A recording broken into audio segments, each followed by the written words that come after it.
আসসালামু আলাইকুম গাইস। এই ফোনটা হচ্ছে টেকনো স্পার্ক 10C। এই ফোনটার ডিসপ্লে চেঞ্জ করার ফুল প্রসেসটা আজকে ভিডিওতে দেখাবো। ভিডিওটা একটু লম্বা হলেও কোনো কিছু স্কিপ করা হচ্ছে না, পরিপূর্ণভাবে দেখানো হবে। তাই যদি ডিসপ্লে পাল্টানোর প্রসেস দেখতে চান তাহলে পুরো ভিডিওটা দেখুন। আমি সর্বপ্রথম যে কাজটা করব সেটা হচ্ছে সিম ট্রেটা বের করব, কারণ ব্যাকসেল খোলার জন্য সিম ট্রে বের না করলে ব্যাকসেল খোলার সময় দেখা যায় সিম ট্রেটা ক্ষতিগ্রস্ত হতে পারে। আর আস্তে আস্তে ব্যাকসেলটা খুলবো, তবে খোলার সময় একটা বিষয় খেয়াল রাখবেন যে কোনো কাজ নিখুঁতভাবে করার চেষ্টা করবেন। আর ডিসপ্লেটা যে ভাঙা সেটা একটু দেখাই দিলাম।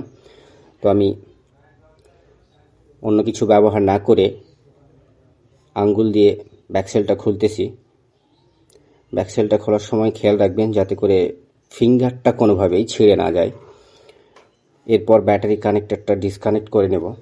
ডিসকানেক্ট করার পর যেহেতু ডিসপ্লের লাইনে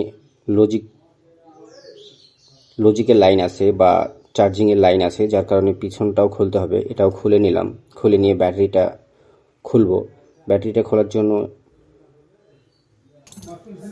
চেষ্টা করলাম, অবশ্যই ব্যাটারিটা খোলা শেষ। এবার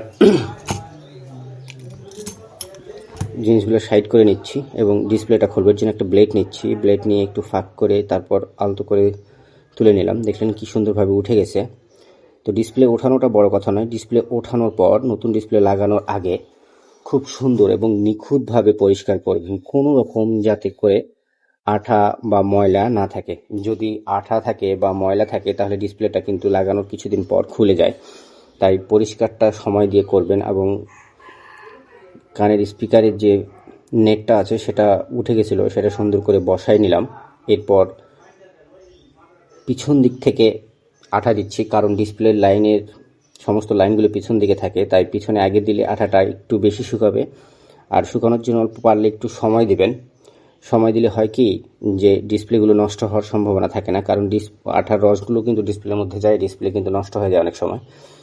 তো আমি ক্যামেরার পেপারটা তুলে দিচ্ছি এবং ডিসপ্লে রেবনের নিচে পেপার তুলে ওটা বডির সাথে লাগাই দিছি, যাতে করে হচ্ছে টাচটা প্রপারলি কাজ করে।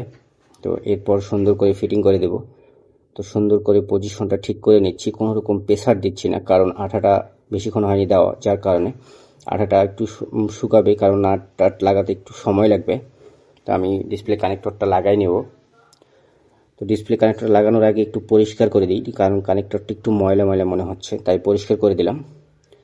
পরিষ্কার করে কানেক্টরটা সুন্দরভাবে লাগাই দিবেন, বেশি চাপ দিবেন না। আর একটা জিনিস খেয়াল রাখবেন, ডিসপ্লের নিচে যেন কোনো নাট টাট বা কোনো কিছু পড়ে না থাকে। থাকলে কিন্তু কানেক্টর লাগানোর সময় একটু চাপ দিবেন, তখন দেখা যাবে ডিসপ্লেটাই ভেঙে গেছে।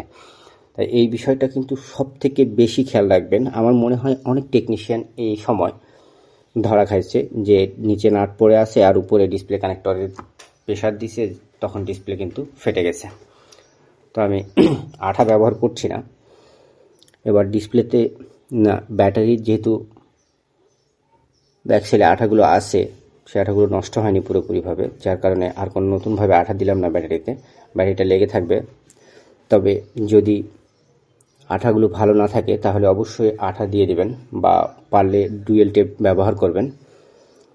ব্যাটারি কানেক্টরটা লাগাই নেব। ব্যাটারি কানেক্টরটা লাগানোর পর পিছনের চার্জিংয়ের লজিকটাও সুন্দর করে লাগাই নিব এবং নেটওয়ার্কের যে ফ্লাক্স বা ক্যাবলটা আছে সেটাকেও সুন্দরভাবে ফিটিং করে পজিশনটা বা জায়গাগুলো ঠিক করে দেব, না হলে কিন্তু স্পিকার বাজবে না। একটু যদি আলোক থাকে দেখা যাবে যে স্পিকার বাজতেছে না, তখন কিন্তু আবার ফোনটা খুলতে হতে পারে। তাই এই বিষয়গুলো খেয়াল রাখবেন এবং স্পিকারের কানেক্টরগুলোতে কোনো রকম ময়লা আছে কিনা বা কোনো রজন টজন পড়ছে কিনা, ধুলাবালি পড়ছে কিনা সেটা খেয়াল করবেন এবং সেটা পরিষ্কার করে দিবেন। আমি সচরাচর এগুলো পরিষ্কার করে দিই এবং ভালো করে খেয়াল করি, কারণ খেয়াল না করলে পরিশ্রমটা ডবল হয়। দেখা যায় যে একটা ফোনের থ্রেড সব কিছু লাগানোর পর আবার ফোনটা খুলতে হয়, তখন সময় নষ্ট হয়। যার কারণে আমি এই বিষয়গুলো খুব ভালোভাবে চেক করি এবং নাটগুলো সুন্দর করে লাগাই দিলাম। তবে আগে কিন্তু ফিঙ্গারটা লাগাবো, কারণ ফিঙ্গারটা পরে লাগানো যাবে না। তাই ফিঙ্গারটা লাগাই নিচ্ছি এবং ব্যাকপার্টটাকে একটু সাইড করে রাখে এবার থ্রেডগুলো লাগাবো, নাটগুলো সুন্দর করে লাগাবো। তবে লাগানোর আগে ভালো করে বসিয়ে নিচ্ছি যাতে করে কোনো জায়গা উঁচু না থাকে। বসানো শেষ।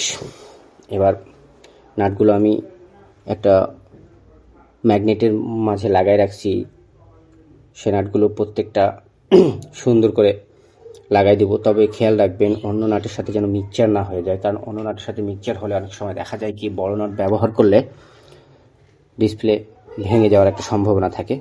তো আমার সেটা হয় না, কারণ আমি সচেতনভাবে লাগাইছি। আর এখন দেখুন সুন্দরভাবে ফিটিং করতেছি। তবে অবশ্যই লাগানোর সময় খেয়াল রাখবেন যে ডিসপ্লের উপরে কোনো চাপ দেওয়া যাবে না। ডিসপ্লের পাশে কিন্তু বডি থাকে, সে বডির উপর এবং ব্যাক কভারের উপর চাপ দিবেন যাতে করে হচ্ছে ডিসপ্লেতে কোনো রকম আঘাত না পায়। না হলে এইভাবে চাপ দিতে গিয়ে কিন্তু অনেকেই ডিসপ্লে ভেঙে ফেলে। এটা কিন্তু খেয়াল করা উচিত। তো আমার দেখুন লাগানো শেষ, সিম বেসটাও লাগাই দিলাম। লাগানোর পর সেটটা অন করে দিয়েছি। অন হচ্ছে, অন হতে একটু সময় নেবে, তো আমি স্কিপ করে দেবো এই যে অন হওয়ার জায়গাটা। এবার অন হয়ে গেছে। অন হওয়ার পর এখন এই সাথেই কিন্তু আমি হচ্ছে প্রোটেক্টরটাও লাগাই দেবো, কারণ প্রোটেক্টর ছাড়া ফোন কিন্তু সেফ না। অনেক সময় দেখা যায় যে প্রোটেক্টরই কিন্তু একটা ডিসপ্লেকে বাঁচায়। তো নতুন যেহেতু ডিসপ্লে, সেহেতু পরিষ্কার করার কোনো ঝামেলা নেই। কাগজটা সুন্দর করে তুলবো আস্তে করে এবং শেষ মাথাটা ধীরে করে টানবো যাতে কোনো ময়লা আবার ডিসপ্লের উপর গিয়ে না পড়ে। দেখুন একটা ময়লাও কিন্তু পড়েনি। আর প্রোটেক্টরটা আমি খুলে নিলাম। প্রোটেক্টরটা খুলে নিয়ে সুন্দর করে প্রোটেক্টরটা বসাই দেবো। একটু মনে হয় পিছনে যাচ্ছে, তো একটু সামনে দিয়ে বাঁকা সোজাগুলো একটু ঠিক করে নেবেন যাতে করে হচ্ছে প্রোটেক্টর সুন্দর করে লাগালে ফোনটা দেখতেও ভালো লাগে। তো আমার প্রোটেক্টর পজিশনটা ঠিক করে দিয়ে সুন্দর করে লাগানোর চেষ্টা করছি। তো প্রোটেক্টরের একটু দেখে শুনে লাগাবেন, কারণ একবার লাগালে নতুন ডিসপ্লে আবার আর তুলতে গেলে আঠাগুলো উঠে যাবে। এবার লাগানো শেষ। একটু হাওয়া ধরছে, তো আমি পিছনের থেকে একটু প্রোটেক্টরটা আলগা করে হাওয়াটা বের করে দেবো। আমি ওই পাশের আঙ্গুল দিয়ে আসি যাতে করে ডিসপ্লেটাও বেশি উঠে না যায়। সুন্দরভাবে দেখুন আঠাটা বের হয়ে গেল, বের হয়ে গেছে।